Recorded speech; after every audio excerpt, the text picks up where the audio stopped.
Hi, everyone. Welcome. I'm so honored, truly joyful to be talking to all of you this morning. As I stand in front of you, I think, wow, you guys, you work for the top 100 best companies for working mothers. That is fabulous. That has to make you all feel so dang good. Yeah, clap for yourselves. It's fabulous. Because not only are you affecting the life of a working mother, you're affecting her children. And that's significant. So, okay, Janet did a fabulous job, or pardon me, Carol did a fabulous job of talking about the economy, where we are today. We've got unemployment stagnant at about 9%. The average American has lost about 10% of their income. Down the street, you've got this Occupy Wall Street. Shoot, guys, it's even in Kansas. And if it's made it to Kansas, we've got Occupy Kansas City, right? I mean, you know it's big. It's affecting every one of us. Nobody's happy. And it doesn't look like it's going to get any better anytime soon. They're calling this the new normal. So as I look at a group of innovators, the question is, how are you not just going to survive today? How are you going to start to thrive in this economy, right? Well, let's look at it.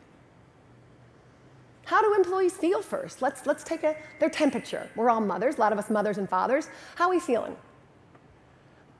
Depending upon which soothsayer you like, Right Management says 8 out of 10 of your current employees are thinking about leaving once that economy gets better.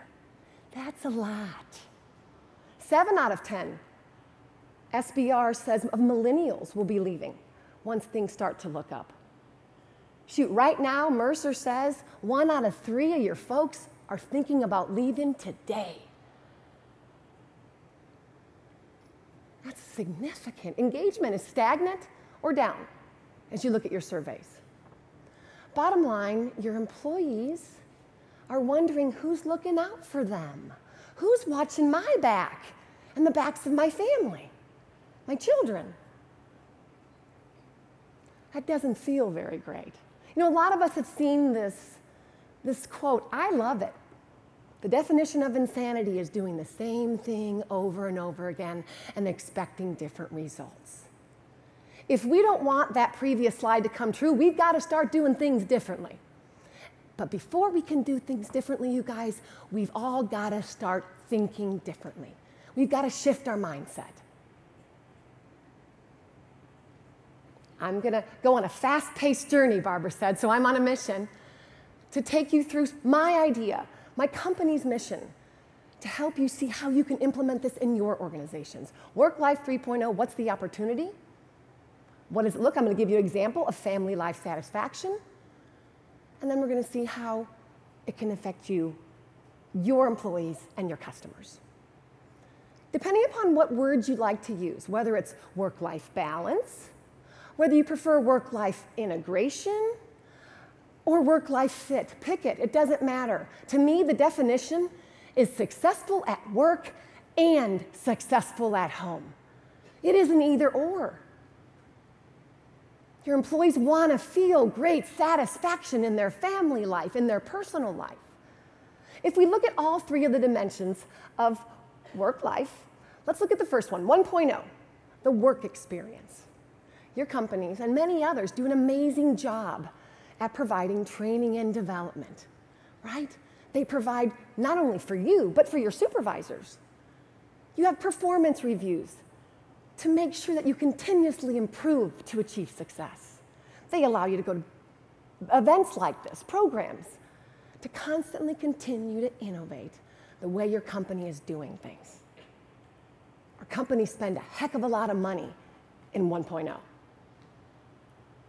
Let's look at 2.0, where 100% of you are doing a phenomenal job, where work meets life, or I like to say, when work collides with life. What are you doing to help me be successful? How are you mitigating those conflicts? Flexible work schedules, child care on premise, sick leave. You know what your company is doing, and you should feel so darn proud of that. because you're helping your working parents, mom and dad, manage and be a part of their children's life, even when it happens on the workday, throughout the workday. That's fabulous. Again, you should be celebrating that. But the one area, and if we could go back for a second, the one area where we're not doing a great job, where we're not focusing our energy, is on that family experience, on that life experience. How are you setting your employees up for success in their family life, in their personal life, whether they have children or not? What kind of life skills are you providing your employees so they can feel successful at home and come to you every day feeling successful at work? Of course, you know my wheelhouse is family life. So I want to share some of our research. When we looked and asked parents, how do you feel about parenthood? All the demands you juggle every day as parents. The bottom line is 2 out of 3 of them do not feel satisfied in their family life. This slide shows you full-time working parents, primarily mothers. And you might be sitting here saying, hello, Aim, we are stressed, you know that. We're juggling so much, we're at work all day, we try to flex, it's nuts. Let's look at what they don't feel successful. They don't feel like they're thriving. They don't feel like they have the skills to be successful. They don't feel confident. Well, okay, now let's add part-time, because there's lots of studies that suggest, man, if we could just work part-time, and then we had the rest of the time to be home, to really engage, that is my ideal work-life situation. Adding part-time parents to the mix is exactly the same. Looks like time might not be the biggest barrier here to success. So I have an idea. I know. Let's add those parents who have all the time in the world, right? They're home eating bonbons with their kids. Let's add them. Normally when I show this slide, there's this audible sigh or gasp. I think these 3 slides are the most important slides you're going to see this week. What this shows you is that no matter if you're a stay-at-home mom, a working mom, a stay-at-home dad, a working dad, this isn't a stay-at-home working issue. It's a parenthood issue, period. We have not set our parents up for success. I suggest they don't have the strategies, tools, or best practices to be successful in their family life. And that's the fast-paced journey I'm going to take you all on. The key insight, managing work life, or 2.0, isn't enough. It's fabulous. You allow me to be at a child's event or home with a sick child, but guess what? When I'm there, how am I engaging? What is my experience with my children? There's the opportunity. That's what I define as personal success. Again, honestly, whether you have children or not, how is my company setting me up to be successful in life? Heck, you've got the best years of my life, the best hours throughout the day. How are you setting me up so when I go home, I'm thriving, I'm engaged, and I feel successful? That is the 3.0 opportunity. I love this quote. Some of you might have heard it before. The thought that simply having children makes you a parent is as absurd as believing that having a piano makes you a musician. But I think this transcends parenthood. Just because you're an adult doesn't mean you know how to be successful. I mean, heck, you guys, it's life skills. Let me tell you, they're not teaching life skills in high school. I'm talking AP Euro, AP US History, to get into a college. But let me tell you, the coolest thing is the colleges now. At Harvard, some of the largest, if you will, classes are life skills, happiness, one of the biggest classes in the last 5 years, basic finances. These kids want to know how to manage their checkbook. Today, human sexuality is one of the largest courses today, this fall at Harvard. Simple things, life skills. We have jumped over how to be successful in life throughout our education. So, what is it? When we looked at those 2 out of 3 who didn't feel satisfied at parenthood, we then thought, okay, who's thriving? Who are those 1 out of 3 parents? And what is contributing to their feelings of success? They've closed the knowing-doing gap. They know what to do and how to do it.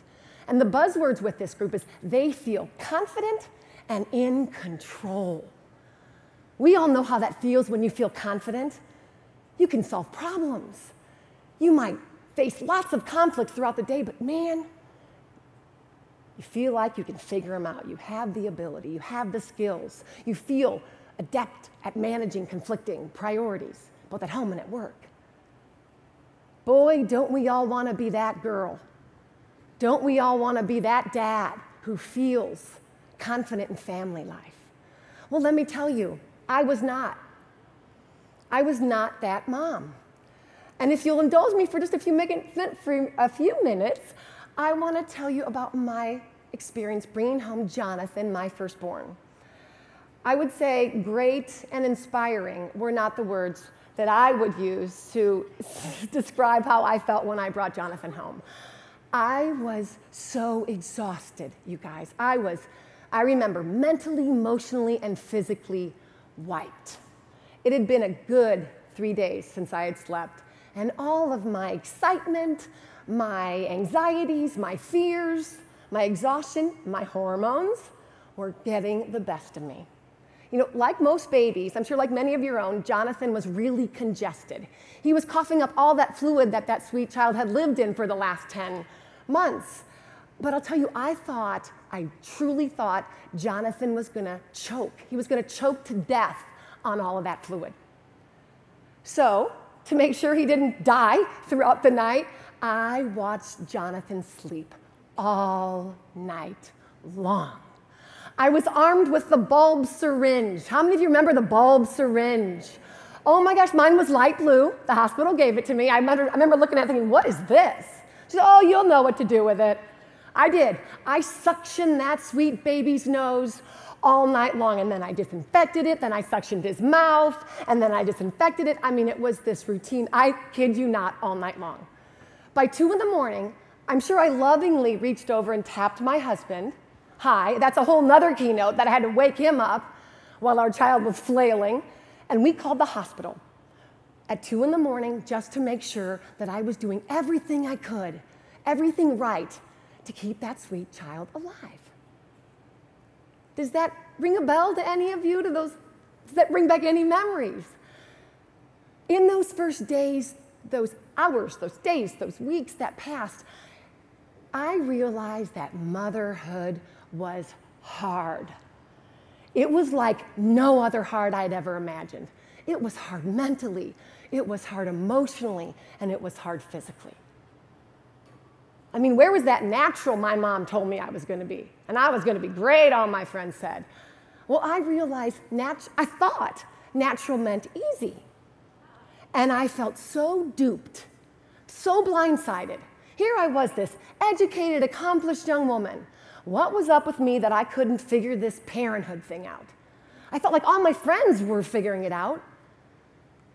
And worse than that, God forbid I let Randy know that I was feeling really anxious, not super duper confident, isolated.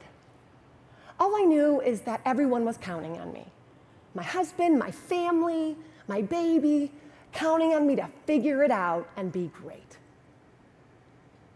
Well, I sort of felt like I was cast in the biggest role of my life, mom. But my made-for-TV movie had no director, it didn't have a script, and no supporting cast. I felt like it was just me, day in, day out, trial and error, figuring it out, trial by fire. Please raise your hand if You know what I'm talking about. A little solidarity here. Moms and dads, aunts and uncles. That wasn't any fun. But as Barbara said, I chose to be a gosh dang stay-at-home mom, you guys. Like, this was what I was gonna do all day. And I was determined to love it. If it killed me, I was going to feel successful in motherhood. So, to solve for my future, I looked at my past. And I looked at my life before I had kids, right? Amy, where did you know great success? How did you get there? And my solution was, I'm just going to mimic the process.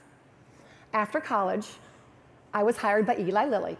And congratulations to Lilly, wherever you are, as one of your top 100. But Lilly hired me and sent me through a very rigorous training and development program. I'll tell you, I was an economics and a German major. And somehow Lilly molded me into a pretty successful pharmaceutical sales rep. You might be thinking, how?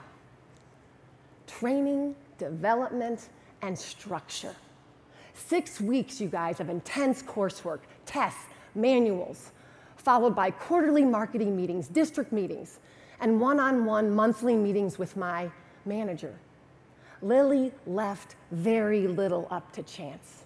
To ensure I was successful, that I knew what to do, they provided me with structure, daily numbers, physician lists. To make sure I knew how to do it, they sent me all around the country, put me in front of experts on time management, on marketing, on presentation. They left very little up to chance. So with this epiphany, with this aha, I decided that I would start approaching motherhood like it was my profession, and I would seek out training and development. My solution was every month I would develop myself. I would find a class, a seminar, a book, whatever I thought I needed at the time to feel successful, regardless of the demands of motherhood that I was having an issue with. I took classes on child psychology, parenting, education, reading, took classes with teachers, with nurses. I would call and say, I'm just a mom, but I'm really interested in your class on computers and children. They were thrilled, overwhelmed to invite me into their class. The next month I took another one. The next month I read another book. The next month I took another one. 18 months later, I had another baby. 18 months later, I had another baby. 18 months later, I had another baby. I was getting good at this motherhood thing. I was feeling engaged, happy, effective and efficient in motherhood. And that was the inspiration for FamilyLife Success, my company.